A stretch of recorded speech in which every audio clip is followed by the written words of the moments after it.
लक्ष देऊन ऐका, मी जिजाऊ बोलते, मी जिजाऊ बोलते. आमचा जन्म जागरांच्या घरी झाला, तेव्हा आनंदाने दारादारात रांगोळ्या काढल्या गेल्या, तोरणं लावली गेली, हत्तीवरून साखर वाटण्यात आली आणि आमचं नाव जिजा असं ठेवलं. आईच्या इच्छेनं तर आम्ही 6 भाषा शिकलो. शिवबाराजं हे आमचं सर्वात धाकटं रत्न.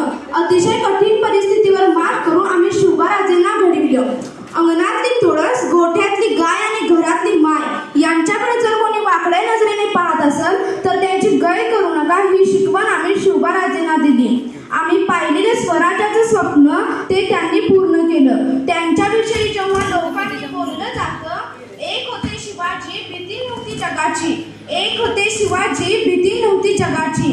चिंता नव्हती परिणामांची, साथ होती आई भवानी व माता जिजाऊंची. मुहूर्त पेटला स्वराज्याचा, मुहूर्त पेटला स्वराज्याचा, म्हणून म्हणतात जय शिवाजी जय भवानी. तेव्हा आमचं ऊर अभिमानाने भरून येतो. म्हणूनच म्हणतो शिवबाराजेंसारखं मोठं व्हा, शिवबाराजेंसारखं अभ्यास करा, आईबाबांचं नाव मोठं करा.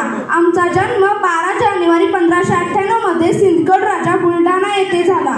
वडिलांचे नाव रघुजीराव जाधव, आईचे नाव माळसाबाई. ना वाकणार ना झुकणार, अन्यायाविरुद्ध पलटून वार करणार, सन्मानाने जगणार आणि सन्मानानेच मरणार. हे हिंदवी स्वराज्य आहे. येथे आयाबायांची पूजा केली जाते. जाऊन सांग तुझ्या बादशाला, पुण्याची जहांगीरी आता महाराज साहेबांची अर्धांगिनी चालवते.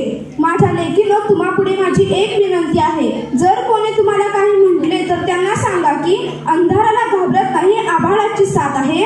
अंधाराला घाबरत नाही, आभाळाची साथ आहे. कोणापुढे वाकत नाही, मराठ्यांची जात आहे. कोणापुढे